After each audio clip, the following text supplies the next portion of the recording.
I arrived unexpectedly at the company party and saw my wife kissing her lover on the dance floor, and for a moment, the world stopped beneath my feet. The swirling light in the room couldn't hide the betrayal clear before my eyes. I didn't make a scene. I simply turned and walked away, leaving behind everything she'd thrown away. Dancing in the dark has its price, I thought as I left. But what no one saw that night was the sound of my chest cracking open, as if a silent fissure were opening up the center of my story and swallowing all the promises made within those four walls. Because there, in that exact second my soul disconnected from hers, I understood that some people don't cheat because they don't love, they cheat because they don't know how to love. She didn't just destroy our relationship. She broke something inside me that may never be put back together. And yet, as painful as it seemed, I didn't scream, I didn't expose, I didn't beg. I just went. Because there was something scarier than what I saw, what I no longer saw in her eyes. The choice had already been made before that kiss. That was just the final scene of a story already being written in the shadows, while I believed in forever. In the days that followed, silence was my only companion. Silence in the messages, in the calls, in the conversations in the mirror. Everything I wanted to say, I swallowed. Everything I wanted to understand was suspended in time. Those who truly love don't give up easily. But those who are cruelly betrayed learn not to insist. I felt like a stranger in my own home, opening drawers where her scent still lingered, looking at framed photos that screamed lies. I washed the sheets, removed the pictures, but no amount of cleaning in the world could erase the memory of a false touch or the taste of a kiss that wasn't just yours. When she tried to explain, days later, her eyes red and her voice choked, I heard it all. I heard every excuse, every poorly rehearsed regret, every, "it wasn't what it seems," spat out in shame and despair. But the worst wasn't what she said. It was what I no longer felt. I no longer felt the desire to go back.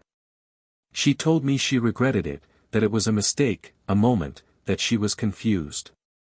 She said she loved me, that she always had, that that kiss meant nothing. But if it meant nothing, why did it hurt so much? Why did it destroy everything? No love survives doubt, and when love needs to be explained, it has already begun to die. I watched her as she cried in our living room, surrounded by furniture we bought together, by memories we patiently built. And for the first time, I didn't feel anger. I felt pity. Because here was someone who had gambled everything on a whim and lost what life had taken years to build. Months passed. A time in which I was reborn, step by step. Because the end of a betrayal isn't forgiveness, it's a new beginning without the betrayer. I met someone else, someone light, who looked at me as if they truly saw me, who smiled with their eyes and walked beside me without trying to pull me back to the past. There were no hasty promises, no empty vows. There was presence, sincerity, and a kind of peace I hadn't even remembered existed. With her, I rediscovered what it's like to be chosen effortlessly, without distrust, without masks. And it was with her that I understood that love isn't a stage where one dances alone while the other applauds. Love is walking in the dark hand in hand, unafraid of the next step. But destiny has its own ways of teaching, and it likes to return exactly what we offer to the world. Years later, by coincidence or irony, she sought me out. They said she wanted to talk to me, to apologize again, to say that now, yes, she understood what she had lost. I didn't refuse. I went, with no intention of getting back together, but with the serenity of someone who has overcome. She was different. Not physically, her eyes held something new, emptiness. A weariness of the soul, a regret that seemed to reside within her like a constant fever. She sat across from me as if she knew she deserved nothing more than to be listened to, and began to speak. She said that since that day, she had never been the same. That she had tried to move on, tried to love again, tried to forget. But what is lost by choice cannot be recovered with remorse. She told me that her lover had moved on, that he never truly wanted to be with her. That the party ended when the lights came up and she realized she was alone, surrounded by echoes and silence. That the dance floor where she betrayed me had become a cold place, where no step took her anywhere. She cried. She cried like someone who understands too late the value of what they threw away. And I heard it all. And as much as part of me wanted to comfort her, there was no more room. I was no longer hers. And when she asked me if I still loved her, I took a deep breath and calmly replied, I forgave. But not to get back. I forgave to close. She said nothing more. She just nodded, her eyes brimming with tears, and handed me a small box. Inside, among old papers and faded photos, was a picture of us, taken on our wedding day. We were laughing, both young and naive, believing in promises that time wouldn't keep. On the back of the photo, written in her handwriting, was a simple phrase, "You were my forever." For a moment, I felt a lump in my throat. Not because I wanted to go back in time, but because I understood, definitively, that some stories don't end in anger, they end in silence. I kept the photo, not out of longing, but as a reminder of who I was before I was taken. Time has passed. And today, if you ask me if I still think about her, I'll say yes. Not with love, nor with sorrow, but with the kind of memory that only serves to remind us that not all love deserves to be eternal. Sometimes, the greatest gift time gives us is the oblivion of pain, and the clarity that leaving was the most loving act I could do for myself. Because if there's anything sadder than being betrayed, it's realizing that the one you loved chose to dance in the dark, even though you knew you were always light. But what she doesn't know, is that I didn't just keep that photo. I kept something else. Something that, one day, she'll discover the hard way. And when that happens, it will be too late. And that's when, the real story began. Welcome to the channel. Here, we never romanticize betrayal, on the contrary, each story is a reminder of how a wrong choice can destroy true love and leave scars that time cannot erase. All narratives are fiction, but they carry deep truths, created to show the real consequences of disloyalty, and as regret always comes, too late. Now take a deep breath. Get ready for an intense, painful and unforgettable story. Because what you're going to hear, it could be the story of anyone who loved, and was betrayed. Good story. The first time Daniel saw Lara, she was wearing a pale blue dress and reading alone in a small cafe, as if the world around her wasn't allowed to touch her. There was something about her that seemed unattainable and yet so accessible, as if all she had to do was reach out and the universe made sense. It wasn't love at first sight, but something harder to explain, a sudden familiarity, a strange, silent recognition that, somehow, she was already part of his story even before she was. He didn't have the courage to approach her that day, but he returned to the same cafe for 3 weeks, until he finally caught his breath and asked if he could sit down. Lara smiled. The kind of smile that's not just a gesture, but an invitation. From then on, nothing was the same. They didn't fall in love overnight. What they built was patient. The foundation was made of long conversations that lasted into the early hours of the morning, of messages left on pillows, and knowing glances that said more than words could ever convey. Lara was a literature professor, in love with Clarice, Simone de Beauvoir, and with endings that didn't have to be happy, just honest. Daniel, on the other hand, worked in contract management at a mid-sized company, always methodical, precise, accustomed to resolving other people's chaos without ever dealing with his own.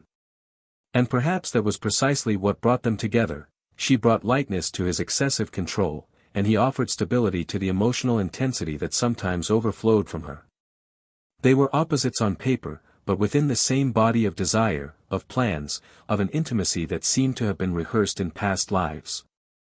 They dated for 2 years before deciding to move in together. There was no rush. Neither believed in rushing when it came to sharing a life. The apartment they chose was in a quiet neighborhood, with large windows and a balcony that caught the afternoon sun all day. It was small, but it felt too big on quiet Sundays and too small on Saturdays when they hosted friends for wine-soaked dinners and discussions about art, politics, and everything else on the table. The house smelled of coffee and good music, of clean clothes drying on the balcony, of a routine built with affection. Daniel took care of the bills, the practical tasks, and the maintenance. Lara decorated the walls with paintings she'd painted herself and filled the bookshelf with books she swore she'd reread one day. They had a dog named Bento and a list of destinations they dreamed of visiting whenever life allowed. They were seen by others as the ideal couple. Not because they were perfect, but because they respected each other's imperfections. There were arguments, of course. Lara was impulsive, emotionally expansive, and sometimes wanted to discuss her feelings before Daniel had time to understand his own. He, on the other hand, was introspective, avoiding confrontation, and shutting himself down when he felt something might hurt him. But at the end of every argument, there was reconciliation. There was no playing games, no pride. Just two people who genuinely wanted to be there, even when it was difficult. They had a habit of writing notes to each other. Simple things like, "Don't forget to smile today," or, "When you arrive, the house breathes." Notes left on the bathroom mirror, on the refrigerator, between the pages of books. During the first 3 years of marriage, their love seemed to withstand everything. Routine, fatigue, and bad days. Family holidays, lazy Sundays watching old movies, trips to the grocery store that ended in laughter in the pasta aisle. Friends said Daniel was one of the last romantics, and perhaps it was true. He listened attentively to Lara, remembered her friends' names, knew her favorite ice cream flavor, and how she liked her coffee, strong, unsweetened, and with that last bit of the bottle that seemed more concentrated. She, in turn, made a point of waiting for him on nights when he left work late, and if she couldn't make it, she'd leave a light on and a lovingly prepared dish. But something began to change. So subtly it seemed just the natural wear and tear of time. Small absences. A curt response here, a lost look there. Lara began going out more often, saying she needed time for herself, that she was trying to reconnect with her own desires, that she missed feeling free. Daniel, though surprised, supported her. He never wanted to hold her back. He'd always believed love wasn't about possession. But deep down, a part of him was starting to worry. Her smile was still beautiful, but it felt distant. The kisses, once intense, now tasted rushed. And the once long conversations began to fit into tight spaces between "good morning" and "good night." One night, while organizing papers in his office, Daniel found an old notebook of Lara's. It was the one where she wrote poems, loose texts, fragments of thoughts. It had always been personal, and he had never touched it. But that night, as if guided by something he himself didn't understand, he opened it to a random page.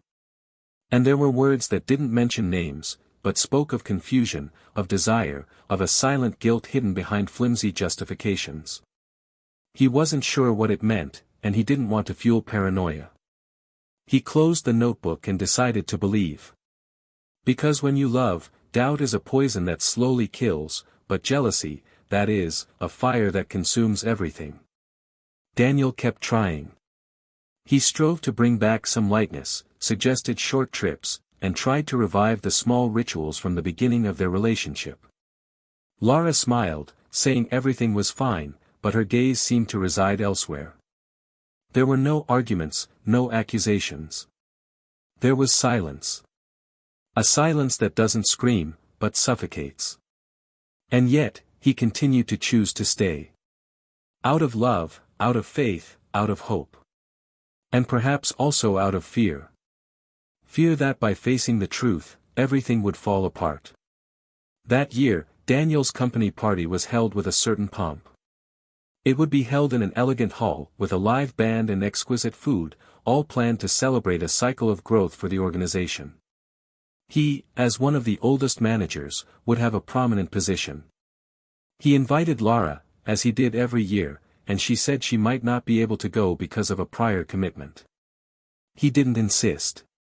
He said he understood. But deep down, he felt a discomfort he couldn't name. On the day of the party, he decided to go alone, without many expectations. But before leaving, he stopped in front of the mirror, straightened his jacket, and applied a different perfume, as if, deep down, he still longed to be seen the way he had before. The room was packed, lights twirling, people laughing loudly, toasts being made. The band played familiar songs, and his colleagues milled about among the floral arrangements and trays of drinks. Daniel tried to distract himself, but something was bothering him. A feeling of displacement, as if he were at a party where his body was present but his soul hovered outside. He grabbed a glass of sparkling wine, leaned against one of the room's columns, and stood there, watching. He saw dancing, hugs, colleagues he admired and others he merely tolerated. And then, in a moment that was yet to be determined, everything changed. But that is not for now. Because before everything breaks down, we need to understand what was built. And it is in this construction, made of gestures, choices and small silences, that the truth of what was about to happen resides. Daniel spent the entire week pretending not to notice Lara's distance. It was as if her every gesture carried a calculated absence, as if her presence was still physically there, but her soul had migrated to a place he was no longer allowed access to. Sometimes she would laugh in the middle of a text message, and when he asked why, she would change the subject. Other times, she would go for a walk alone at night, saying she needed air, that she felt suffocated, that the day had been difficult. Daniel accepted these outings like someone swallowing a bitter pill, hoping for a quick improvement. Inside him, there was a silent war between trust and doubt. Part of him wanted to believe it was just a phase, that everything would return to normal, that their love still existed beneath the dust. The other part, quieter and more bitter, was already beginning to understand that perhaps their love had been exchanged for something he could never compete with. At work, Daniel became increasingly absent. He performed his duties with mechanical efficiency, but his mind wandered to questions he never dared ask aloud. There was no proof. There were no arguments. But there was a growing distance that hurt more than any fight. It was the kind of pain that didn't leave bruises, but rather accumulated in his shoulders, his stomach, his chest. He tried to hide it, to keep up appearances, to smile when necessary, but even his closest colleagues began to notice that something had changed in him. It wasn't overt sadness, it was a kind of world-weariness. And while he tried to keep himself together, Lara seemed increasingly light. More distracted. More absent. The night of the party arrived. Daniel left work early, stopped by home to change, fixed his hair, and picked out a new shirt. He checked his phone a few times, waiting for a message from her saying she'd changed her mind and would go with him. But the notification never came. He put his phone in his pocket and left with a forced calm. When he arrived at the venue, the atmosphere was already alive. Colorful lights swirled around the room, music filled the empty spaces, and people were excited, talking loudly, laughing, toasting. It was a celebration, and he was there as part of what had been building throughout the year. He greeted colleagues, heard compliments on his work, forced smiles, and made toasts. But amidst all that joy, something inside him remained silent. There was a kind of foreboding lingering in the air, as if his eyes were constantly searching for something, or someone, even without wanting to admit it. It was in the middle of the second slow song that everything happened. The band played an acoustic version of a romantic song, the lights dimmed, and couples began to approach the dance floor.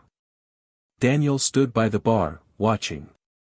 And then, like in a poorly edited film, he saw Lara crossing the room. She didn't see him. Or maybe she didn't want to see. She wore a dark dress, light makeup, and her hair down.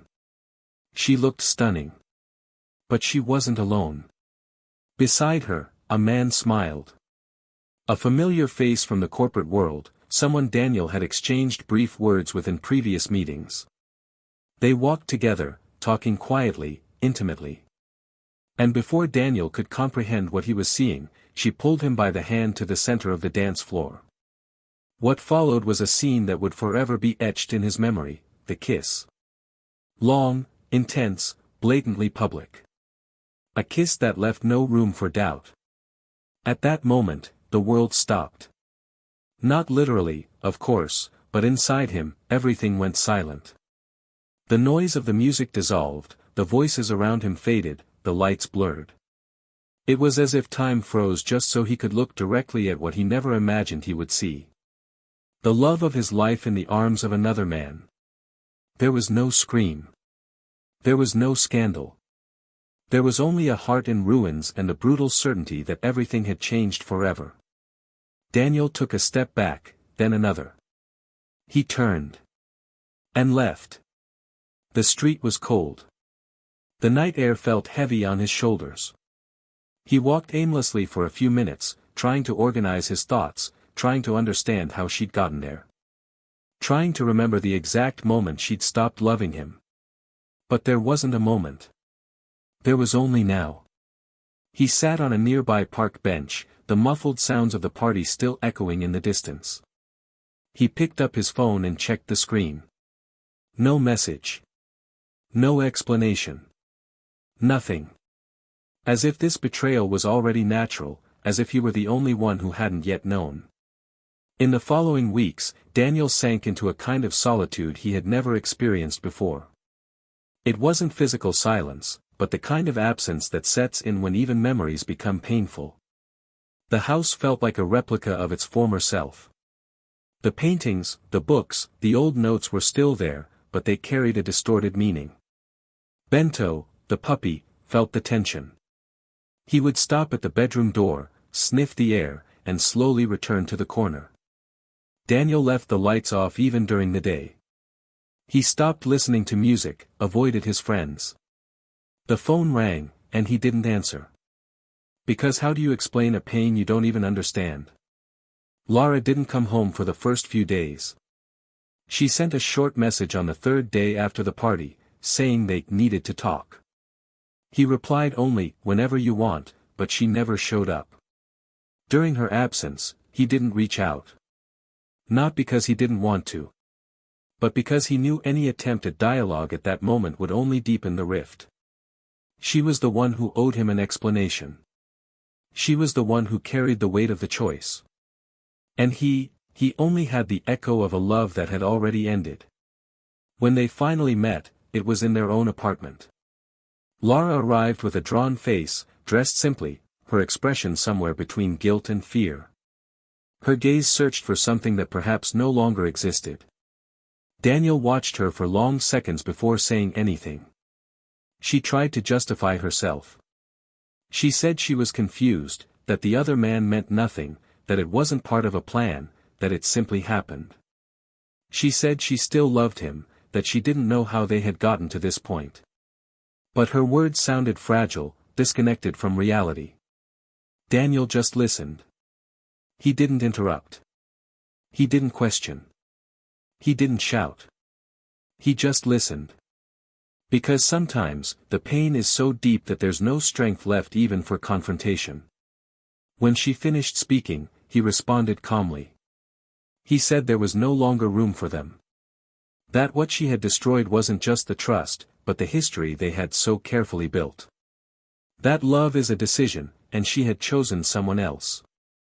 And that apologies can't fix that. She cried. She begged for another chance. But he wouldn't give in. Because no love survives when respect dies. The separation was silent. Lara took some clothes, some books. She said she'd come back for the rest later. Daniel didn't stop her. He just asked her to let him know in advance. In the following days, he tried to reorganize his routine. He went back to work, started taking Bento for walks in new places, and avoided the couple's old itineraries. The wound still hurt, but he knew he had to move on.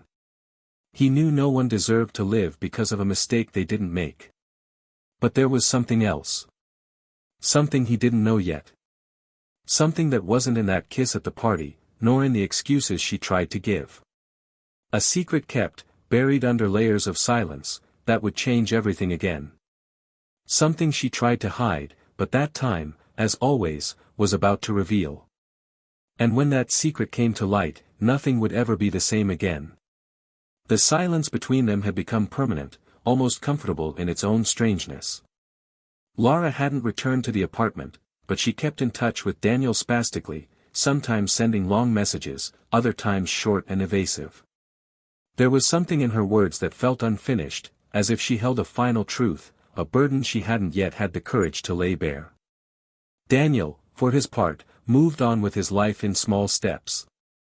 He returned from work to a home that no longer hurt as much. He talked to his parents more often. He reconnected with friends. He slowly tried to rediscover who he was without her.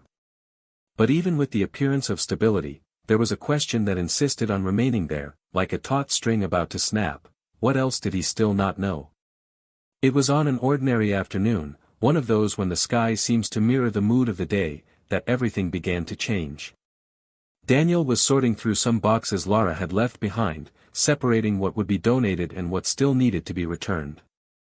Among old notebooks and personal belongings, he found a worn-looking leather folder. Opening it, he found envelopes, business cards, and among them, a carefully folded photograph. It was a picture of the two of them on a summer trip, smiling before a blue sea. On the back was handwritten, "You were my always." That disarmed him. Not because of the phrase itself, but because of the weight of the irony. He took a deep breath and put the photo aside. But beneath the folder's false bottom, something else caught his eye. A loose, crumpled sheet of paper with an urgent note, an address, a date, and a single word underlined in red, "Important." That night, Daniel didn't sleep. That word pulsed through his mind like a barely deciphered code. The next day, he went to the address, an old apartment building. He rang the intercom. No one answered. As he turned to leave, he heard the building's door open and a woman ask if he was looking for someone. He mentioned Lara's name and explained that he had a document addressed to that place. The woman, suspicious, said yes, she knew it. It was where a friend of Lara's lived, a name he recognized with a shiver, the same man she'd been seen with on the dance floor. Her lover.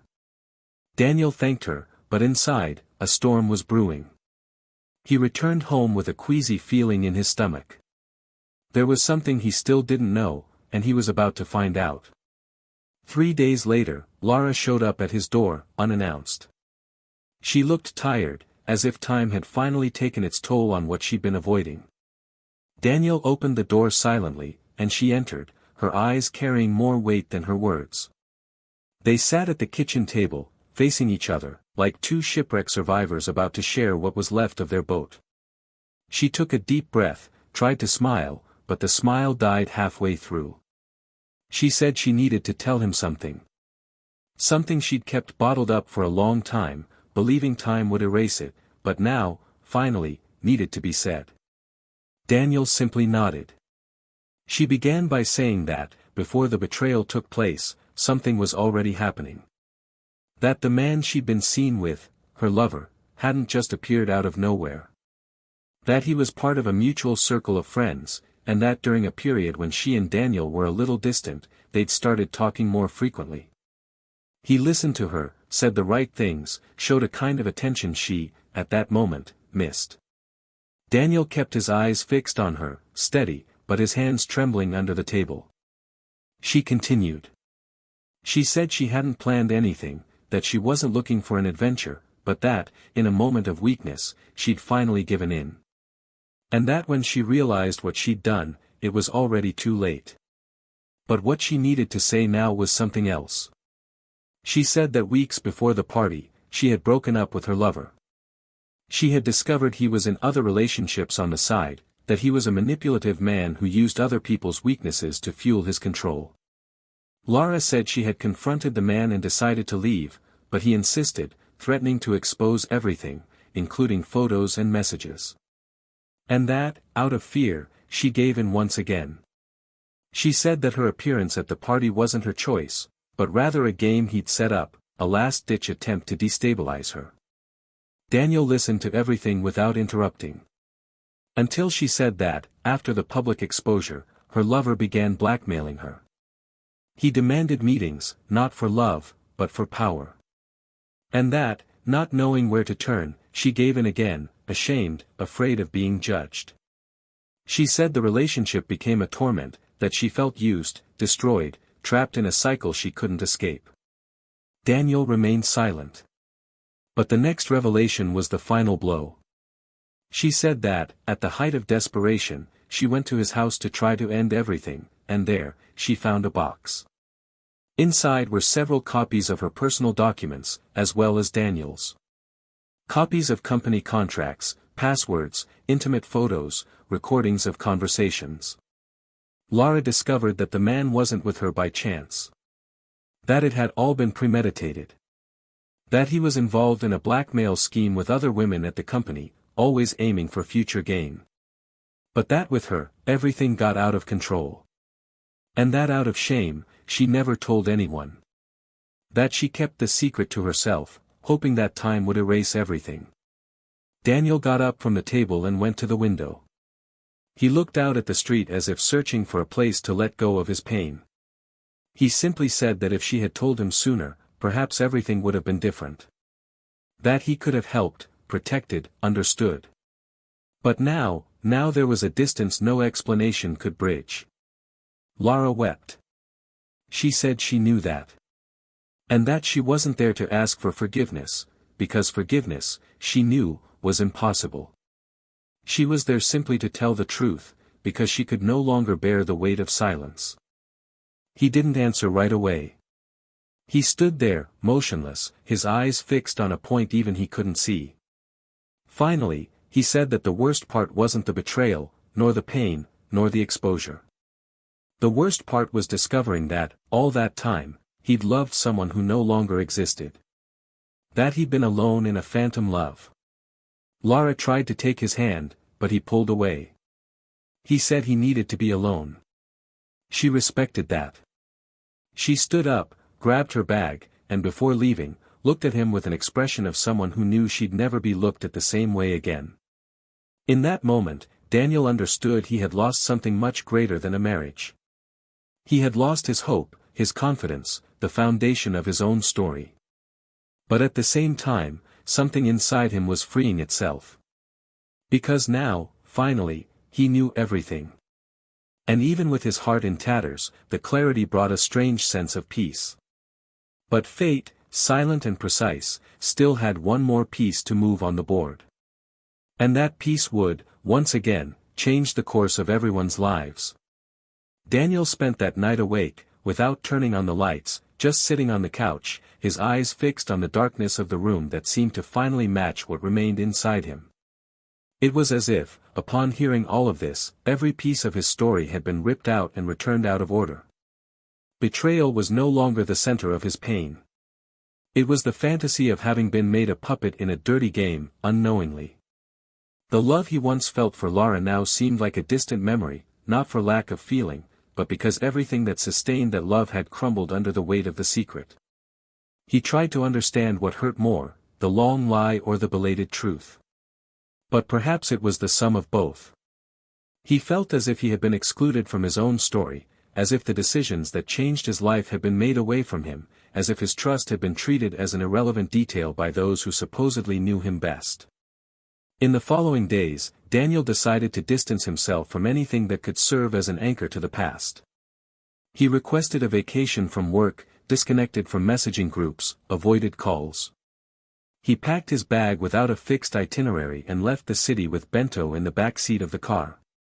He needed silence, but a different kind. Not the heavy silence of his living room, but the silence of the roads, of the open fields, of the sound of wheels on the asphalt like a trail to a new beginning. He didn't want to run from the pain. He wanted to go through it, but with dignity. He stopped in small towns, stayed in simple inns, spent his days walking down streets that had no memory, talking to strangers who didn't expect explanations. For the first time, he felt he could be just himself, without having to explain himself, without having to sustain the image of a betrayed man or a devastated husband. Just him, trying to breathe with some ease again. It was in one of these cities, on a lazy, clear afternoon, that he met Helena. Their encounter wasn't cinematic. There were no stumbles, no hands touching books like in a bookstore. It was simple.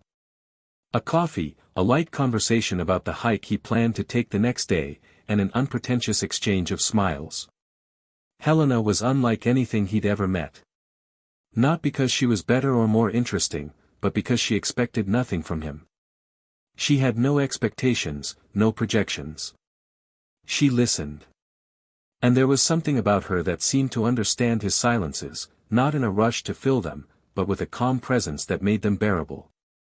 They talked for hours, laughed, exchanged small confidences, and when night fell, they parted with a hug. No phone numbers, no promises. But the next day, by coincidence or fate, they met again. And the conversation resumed as if it had never been interrupted. Soon, Daniel realized that Helena made him feel something he hadn't felt in a long time, lightness. Not the kind of overwhelming passion that consumes everything around him, but a serene connection, where he didn't need to be on guard, didn't need to defend himself. She didn't treat him like a victim, nor like a broken man. She treated him as a whole person, even though he was still picking up the pieces. Helena didn't ask too many questions, and that was what won him over the most. She respected his space and was content with what he was able to offer at the moment. With her, silence was comfortable. Simple walks, aimless hikes, long coffees became refuge. For the first time in a long time, he found himself smiling without guilt. On the other side, Lara was plunged into the opposite. The void left by Daniel was irreparable. Attempts to move on felt forced. Friends distanced themselves. Family, though understanding, didn't hide their disappointment. And the lover who once promised intense emotions disappeared like a shadow when confronted. Her days became cruelly silent. The apartment that once seemed like a space of freedom now swallowed her in deafening silence. With every object she saw, she was reminded of something she'd lost. She tried to write, tried to leave, tried to rediscover some version of herself, but everything seemed to slip through her fingers. It was in this process of grief that she decided to seek out Daniel's parents. Not to justify, but to apologize. She wanted to at least clean up the image she'd left. But she found closed doors, literally and symbolically. His father firmly told her that sometimes regret comes too late. And that she had killed not only the love, but the admiration everyone had for her. Daniel's trip lasted longer than planned. He felt he needed to give himself time. Helena became a natural part of his days. And although he still felt the echo of the past, for the first time he thought he might be able to love again. Not in the same way, but in a more conscious, more genuine way.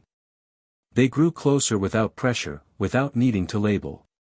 It was as if they both knew that haste never built anything solid. On a drizzly afternoon, sitting on the inn's porch, Daniel spoke about Lara for the first time. Not with resentment, but with the maturity of someone who had already been through the worst. Helena listened attentively, not with pity, but with empathy. And when he finished, she simply said that everyone makes mistakes, but some make mistakes in ways that allow for no return. And that it wasn't his obligation to carry a mistake that wasn't his. Daniel returned home weeks later. When he opened the apartment door, he felt something had changed. Perhaps he himself. The place no longer held the same weight. It was no longer the tomb of a failed love, but the starting point of a new phase. He threw out what he no longer needed, redesigned the spaces, and rearranged the furniture. He removed the paintings from the wall and left the walls bare for a while, as if waiting for a new story before hanging memories. Books containing notes from Lara were stacked and stored in a box. Not as a sign of contempt, but as closure. It was time to let go. The pain didn't disappear, but it made room for other things. One day, while organizing his phone, he found a photo Lara had sent him a while back. On impulse, he wrote a message. Short, simple. I hope you're at peace. He didn't expect a reply. And none came. But he felt the need to close this cycle once and for all. The photo was deleted. The number, too. Because moving on, sometimes, is an act of self-love more powerful than any revenge. A few months later, Daniel met Helena again, now in his hometown. She had come to visit a friend and decided to send a message. they arranged to meet for coffee. The reunion was natural, as if the time between them had been merely a pause. They talked for hours, as always. And in the end, he walked her to her car. Before she got in, he said he wanted to see her again. Helena smiled and replied that she wanted to too. That was all. But in that moment, Daniel felt something had changed definitively. That the past was finally behind him. That the pain had taught him, but no longer controlled him. And that he was finally ready to be happy again. Not in a rush. Not with expectations. But with truth. The following week, Daniel took a painting from the shelf. It was the last physical reminder of Lara he had left, a photo of the two of them, taken early in their marriage. They were smiling, embracing, looking to the future with the naivete of those who believe love is enough. On the back, it was still written, "You were my forever." He read the sentence, took a deep breath, and for the first time, responded, even though no one was listening. He said quietly, "But I wasn't yours." He calmly tore the photo apart, piece by piece, and put it in a box.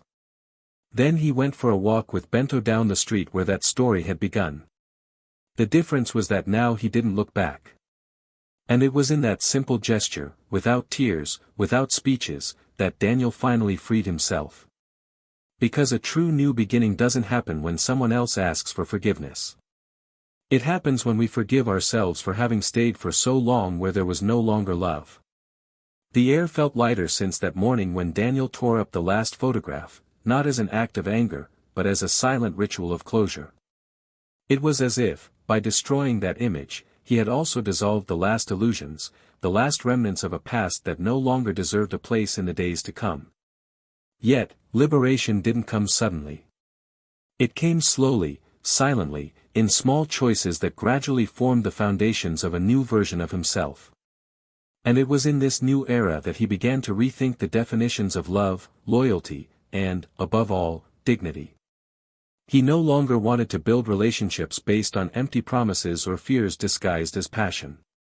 He wanted to be with someone who knew the difference between love and dependence, someone who would remain even when the routine became silent, even when love required patience and presence, not just words. The reunion with Helena ignited a spark that needed no rush to become a fire. She represented the antithesis of everything that had hurt him: honesty without demands, affection without manipulation, freedom without distance. Each conversation was a calm dive into deep waters, where neither of them had to constantly prove themselves. They were building something new, something they couldn't yet name, but which already sustained them in peace. Daniel felt lighter with her, as if he could breathe easier, as if he no longer needed to measure every gesture for fear of provoking insecurity. With Helena, silences were welcomed, not feared. There were no ghosts lurking between the lines, no wounds being carelessly poked. There were just two adults trying to make it work without mutilating themselves in the process. Meanwhile, Lara reappeared unexpectedly. It wasn't with a dramatic phone call or a long message. It was simple. A chance encounter at the market, casual enough to seem coincidental, uncomfortable enough to prove that certain stories, even when buried, leave exposed roots. She looked haggard, thinner, her eyes less lively. She wore a baggy sweatshirt and her hair tied back sloppily. They exchanged a brief, polite greeting, but laden with invisible layers. She held his gaze for a few seconds longer, as if still searching for remnants of what had been, but Daniel looked away naturally. Not out of coldness, but out of respect for the present. He continued on his way and didn't look back. But something about that encounter awakened in Lara a restlessness she could no longer ignore. The following week, she reached out to him again, this time by text.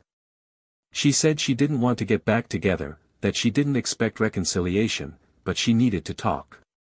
He used careful words, like stepping on a piece of ground he knows he'd helped break. Daniel hesitated for hours before responding, but agreed. Perhaps because, deep down, he felt there was still something to be said, not to change the past, but to cement the end. They met at a discreet cafe, far from everything that connected them to their old life together. She arrived punctually, dressed simply, but with a firmer posture. They looked at each other as if recognizing each other's pain, but also as if knowing that the only bridge between them was one of respect. Lara began by thanking him.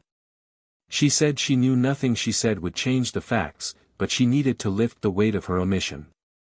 She confessed that, in recent months, she had been dealing with a loneliness that wasn't just a lack of company, but a lack of herself. She said she lost friends, lost her own reflection in the mirror, and, most painfully, lost the daughter of a close cousin with whom she had always had a bond, because even children, one day, stop admiring those who pretend. She explained that she had tried several times to write a letter to Daniel, but could never find words clear enough to convey a regret that no longer served any purpose. She said she didn't want consolation or absolution. She just wanted him to know that she truly understood. Not what she lost, but what she destroyed. Daniel listened in silence, his arms crossed on the table. There was no anger in his posture, no contempt. Only a firmness he himself had been unaware of until recently. When she finished, he took a deep breath before saying he understood her regret, but that it didn't change the essence. That the pain had transformed him, and that today he was someone who could no longer fit into the past. He said the love between them had existed, and that he would honor it within himself as a memory that had taught him much. But, contrary to what she might have expected, he didn't miss her. He missed who she was, above all. Who he believed she was. And that this woman, sadly, no longer existed. Lara lowered her eyes, swallowed the bitter answer, and after a few seconds, thanked her once more. For listening. For the respect. For the truth. They parted with a handshake that held no rancor, only closure. After that day, Daniel returned home with the feeling that something had finally aligned within him. It wasn't complete happiness, nor was it catharsis. It was a kind of peace that arises when one no longer needs to carry questions. He realized that part of his healing process also involved giving others the space to tell the truth. Not for himself, but for her. And that, by allowing Lara to speak, he could hear himself more clearly. It was through this internal process that Daniel began to write. Short texts, memories, fragments. Not to publish, but to organize his own mind. Little by little, the pages that once seemed dry began to fill with feelings that didn't demand answers, only acknowledgement. Helena, always present, encouraged him, but without intruding. She was his silent ally, his gentle witness. One day, Helena invited him to meet her parents for a simple dinner at the family's country house. It was the kind of symbolic gesture that carries more than it seems. Daniel hesitated, but accepted. And he was received with lightness, with welcome, with natural questions about the present, without intrusions about the past. It was the first time he had found himself in front of a family that didn't know him through pain, but welcomed him as a whole person. He felt a sense of belonging, not through effort, but through reciprocity. It was there that he realized that a new beginning doesn't happen when everything is resolved, but when you find someone willing to walk with you, even when parts of you are still being rebuilt. In the following weeks, Helena began to visit his home more often. Not as someone intruding, but as someone who belonged. She brought plants to the balcony, cooked without asking for permission, and rearranged books fearlessly. She was a presence that didn't demand space, but earned it. Daniel felt he had finally learned the difference between loving and losing himself in another. With her, he could maintain his individuality, his silence, his story, without giving up on building something new. And although there were still nights when the past surfaced like a whisper, it no longer had the strength to dominate the present. But time, always with its cruel precision, still had one last visit planned. A mutual friend, whom he hadn't seen in a long time, contacted him to tell him that Lara had moved away. He said she was starting a new life in another city, with a new job, far from everything that reminded her of her old life. He also said that, before leaving, she left something for him. An envelope with some notes, and inside it, a small notebook with loose sentences, reflections she had written over the past few months. It took Daniel days to decide to open it. When he did, he found something he hadn't expected: gratitude. On every page, Lara didn't ask for forgiveness. She simply thanked him for being who he was. For loving without measure. For believing as far as possible. She said that, despite everything, he taught her what it meant to be truly loved. And that, even if she threw it away, she would never forget. He closed the notebook gently, without pain, without longing, only with the certainty that finally everything had been said. For the first time in a long time, Daniel no longer felt unfinished business. Life, with all its losses and encounters, was finally in order. And the future was ready to be lived with the lightness that only those who have fallen to rock bottom can understand. Now there was only one last choice. One last decision. A silent answer to the dilemma that always lurked: would he be able to give his heart again, knowing what he knew, having lived what he had? And perhaps that answer was closer than he imagined. Daniel stared at the notebook for long minutes after closing it, as if the words still echoed within a place he thought had already fallen completely silent. Lara's words didn't provoke pain, nor did they bring regret. They provoked something deeper and more curious, a kind of serene melancholy, like when you observe an old house for the last time before leaving it. What once consumed him now merely passed through him. Her words no longer had the power to reopen wounds because, finally, he had understood that he wasn't responsible for healing what she herself had destroyed.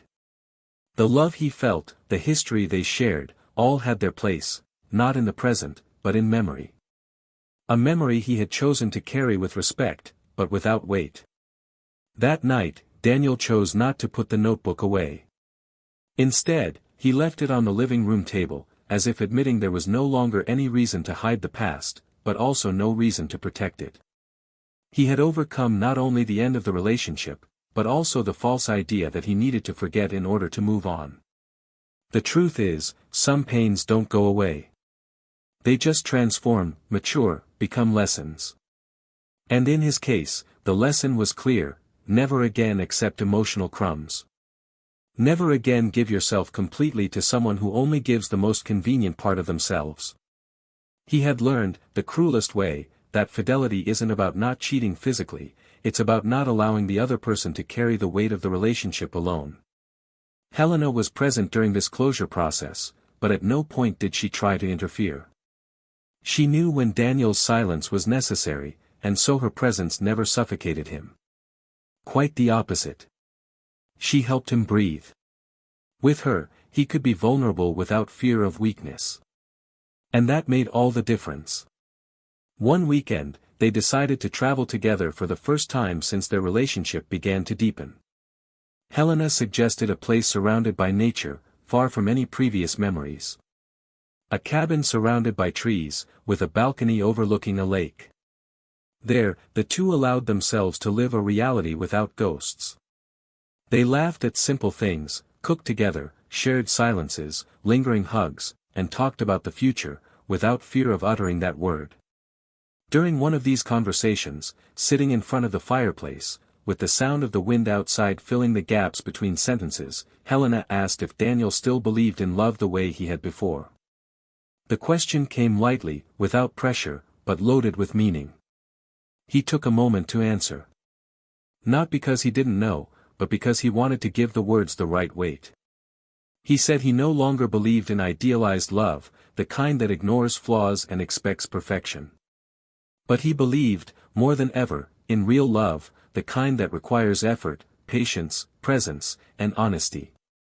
He said that, with her, he was learning that love is a daily choice, not just a shiver. Helena simply smiled, and with a calm look, replied that real love is the kind that survives the most fragile versions of the person you love. And it was in that moment, without dramatic statements, that they both knew something was true. They returned from the trip more connected. The routine continued, but there was something new in the air, a feeling of commitment without constraints, a sense of being with someone completely, not just for convenience. Daniel began to include Helena in the little things. An invitation to a friend's birthday dinner, a walk with Bento in the late afternoons, a space on the bookshelf for her books. And she, in turn, did the same. They didn't demand constant presence, but they valued the constancy of presence. It was the kind of relationship built not with promises, but with care. A few weeks later, Daniel received an unexpected call. It was Lara's sister. Her voice was calm, but there was a hidden urgency in her words. She said Lara was moving for good, this time to another country. She had secured a place at a foreign university, something she'd always dreamed of but never had the courage to pursue. She would be leaving the city in a few days. I just wanted to let you know, not as a symbolic farewell gesture, but as a form of closure. Daniel thanked her for the call and, for a moment, considered doing nothing. But that same night, walking with Bento through the familiar streets, he felt something inside him urging him to end the story with maturity, not with silence. The next day, he passed by the old house where they had lived together. He didn't go in. He just looked at it from afar, like someone observing a book they've already read and decided not to read again. Then he walked to the station, not with the intention of watching her leave, but to reassure himself that he no longer needed to be where he was no longer needed. Halfway there, he decided to send a single message: I hope you find what you were looking for. Take care of yourself. He didn't wait for a reply. He simply put his phone in his pocket and kept walking. It was symbolic. But sometimes, symbolic gestures are the most liberating. That same night, Helena arrived with a box of wine and 2 glasses. They sat on the porch, as they often did on Friday nights. They talked about work, laughed over old stories, and at one point, she asked how he was really doing. Daniel thought for a moment and responded with something that rang truer than anything he had said before. He said that, for the first time in a long time, he no longer felt like he was in pieces. That he no longer carried guilt, hatred, or dashed hope. He said he was whole. And that this was new. Helena took his hand and held it firmly. She said nothing. She didn't need to. They both knew there was something there that isn't easily found: reciprocity. Time passed. Daniel changed positions at work, began to dedicate more time to himself, and took courses he'd been putting off for years. Helena began teaching at a local art school. Their routines naturally intertwined. There were no grandiose plans, but there was intention in every gesture. One day, she took him to see a piece of land on the outskirts of town. She told him she dreamed of building a small studio there, and perhaps a house. He listened attentively and, in the end, simply said, "Let's think about it together." That was it. A life built calmly, with presence, with truth. That same week, an old friend of Lara's sent Daniel a letter she had left with instructions to deliver it if he wished. He, on impulse, decided to open it. The letter was simple. It said that, somewhere in her pain, she understood that loving someone isn't enough if you don't have the courage to care for that love. She said she would never love anyone again as she loved Daniel, and that this was her greatest blessing and also her greatest condemnation. She said she saw him, even from afar, starting over, and that she rooted for him, even knowing he had lost his right to be a part of it. He read it all respectfully, put the letter in a drawer, and didn't mention it to anyone. Not because it was a secret, but because there was no longer room for that chapter in the story he was now writing with his own hands. The days continued to pass, but now, each new dawn was less about recovering and more about living. Helena and Daniel had no need to prove anything to anyone. They loved each other with the simplicity of those who choose, every day, to stay. And in this permanence, they discovered that true love doesn't need to be dramatic to be profound. It just needs to be real. And soon, the time would come to take a step he never thought he'd have the courage to take again. But what he didn't know yet was that fate had one last scene in store. Not to test what had been built, but to prove that life, even after departures and scars, is still capable of offering new beginnings that make the heart tremble without fear. Helena and Daniel's wedding took place on a warm spring afternoon, with a clear sky and a light breeze touching the leaves of the surrounding trees. It wasn't a grand ceremony, but every detail carried meaning. The choice of location was symbolic, the same land where, months before, Helena had talked about building a studio and a house. Now, here they were, not only celebrating their union, but also consecrating the space where they decided to start over, together, from scratch.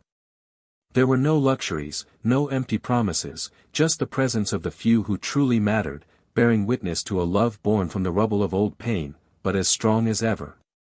Daniel, with a restrained smile, watched Helena as she walked toward him. Her gaze said more than any vow, here was a woman who never made him doubt, who chose to stay from the first step, who cared for his silences as if they were part of the dialogue. And he, in turn, gave himself completely, not as a wounded man, but as someone who had finally learned that to love is to be there, to support, to remain even when everything becomes difficult. During the simple reception, the conversations were light, the laughter sincere. No memories of the past were brought up, neither direct nor veiled.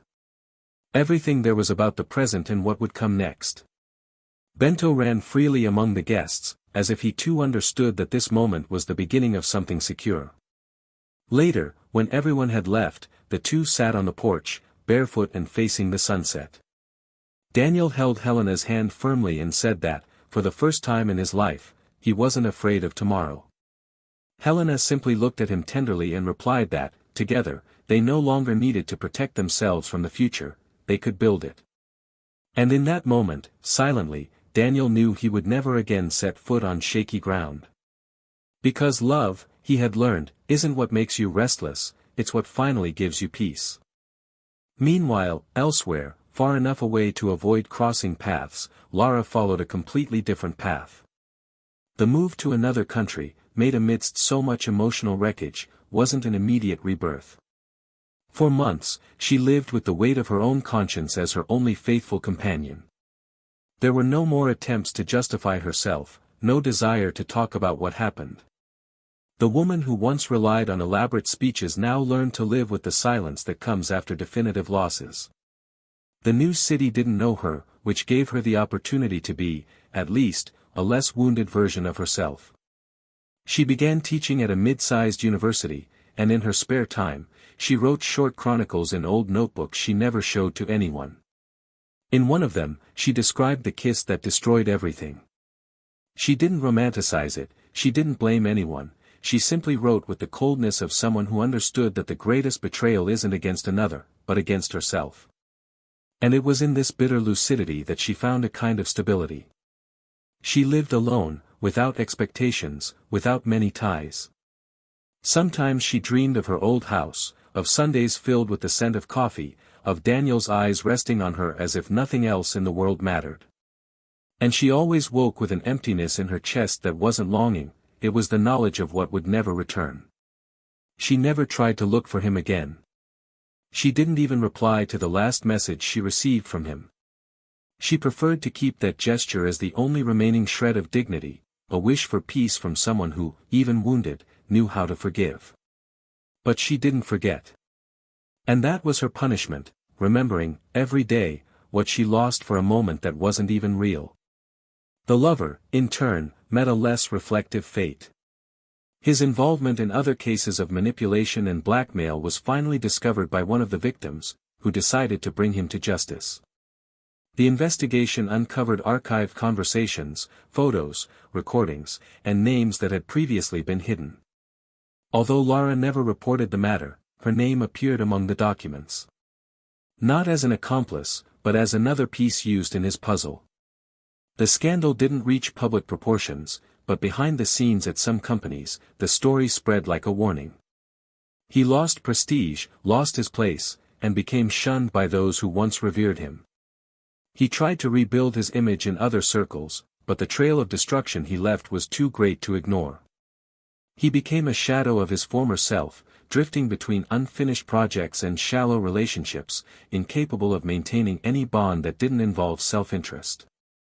His greatest punishment was irrelevance, a slow but sure punishment for someone who lived by manipulating hearts.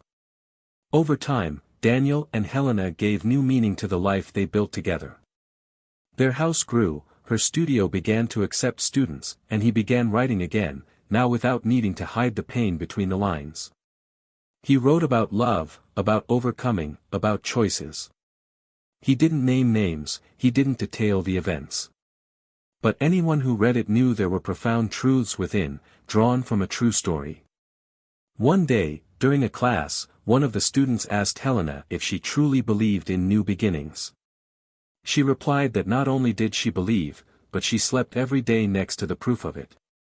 And she smiled, that smile that needs no explanation.